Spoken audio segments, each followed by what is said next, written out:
प्रभूचा गौरव असो आत्ता आणि सदा सर्वदा. आत्ता आणि सदा सर्वदा प्रभूचा गौरव असो. श्रद्धा आमुची प्रभू तुझ्यावर, तूच जगीचा निर्माता. तूच वसूनी सर्व ठिकाणी पाहतसे आम्हाता. श्रद्धा आमुची प्रभो तुझ्यावर. होय, श्रद्धेचे 4 रंग काल आपण अनुभवले. त्यातील अस्सल श्रद्धेचे 2 पैलू आपण पाहिले की कसोटीच्या भट्टीतून तावून सुलाखून निघालेली श्रद्धा आणि परमेश्वर भेटल्यानंतर त्याला आपलं सर्वस्व अर्पण करणारी श्रद्धा. अशा श्रद्धेचा आणखी एक पैलू आजच्या पहिल्या वाचनामध्ये आपल्यासमोर सादर करण्यात आलेला आहे. घटना आहे आई आणि तिची 7 मुलं. 7 भाऊ आणि त्यांची आई ह्यांना पकडण्यात आलं. त्यांना सुरुवातीला चापकानी आणि आसुडांनी फटकावण्यात आलं आणि नंतर त्यांना डुकराचे मांस खाण्यासाठी बळजबरी केली जात होती.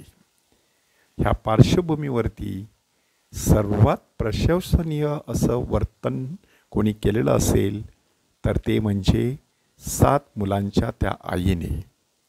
तिने एकाच दिवशी आपल्या 7ही मुलांचा मृत्यू होत असताना पाहिला आणि तिने हे प्रभूवरील आशेमुळे मोठ्या धैर्याने सहन केले असं आपल्याला सांगण्यात आलेलं आहे. ती त्यांच्यातील प्रत्येकाला आपापल्या भाषेमध्ये उत्तेजन देत होती, धैर्याने प्रेरित करीत होती. पुरुषी धैर्याने आपल्या स्त्री बुद्धीवर मात करत ती आपल्या मुलांना सांगत होती की तुम्ही माझ्या गर्भाशयात कसे अस्तित्वात आलात मला त्याची माहिती नाही. मी तुम्हाला जीव आणि प्राण दिला नाही. मी तुमचे अवयव घडवले नाही. म्हणून ज्या सृष्टीकर्त्याने मनुष्य पात्राची रचना केली आणि सर्व वस्तूंचे मूळ योजले त्याच्या दयेमुळे तुम्हाला जीव आणि श्वास मिळेल, कारण त्याच्या नियमांकरिता तुम्ही स्वतःला विसरला आहात. अशा प्रकारे तिने त्यांना सातत्याने प्रोत्साहन दिलं आणि अशा प्रकारे आपल्या मुलांना परमेश्वराच्या चरणी अर्पण केलं. एक एक मुलाचा कशा प्रकारे वध करण्यात आला त्याचं वर्णन मकाबीच्या पुस्तकात देण्यात आलेलं आहे.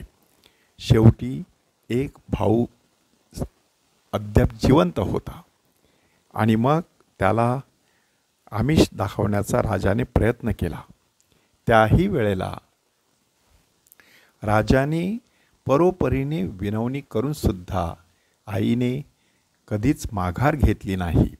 उलट ती आपल्या भाषेमध्ये मुलाला म्हणाली, माझ्या मुला, माझ्यावर दया कर. मी तुला 9 महिने गर्भाशयात वाढवलेले आहे. 3 वर्षापर्यंत स्तनपान दिले आहे. जीवनाच्या ह्या क्षणापर्यंत तुला आणले आहे. तुझी काळजी घेतली आहे. माझ्या वत्सा, मी तुला विनविते, स्वर्ग आणि पृथ्वीकडे बघ.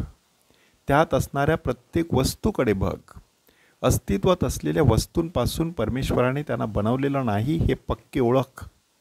अशाच प्रकारे मानवजातही अस्तित्वात आली. म्हणून ह्या राजाला, ह्या खाटकाला घाबरू नकोस. तुझ्या भावांना योग्य असल्याचे साबित कर. त्याने जे केलेलं आहे ते बरोबर आहे हे दाखवून दे. मरणाचा आनंदाने स्वीकार कर, म्हणजे देवाच्या कृपेमुळे तू तुझ्या भावांबरोबर मलासुद्धा परत मिळशील. किती जबरदस्त अशी श्रद्धा त्या स्त्रीने व्यक्त केलेली आहे.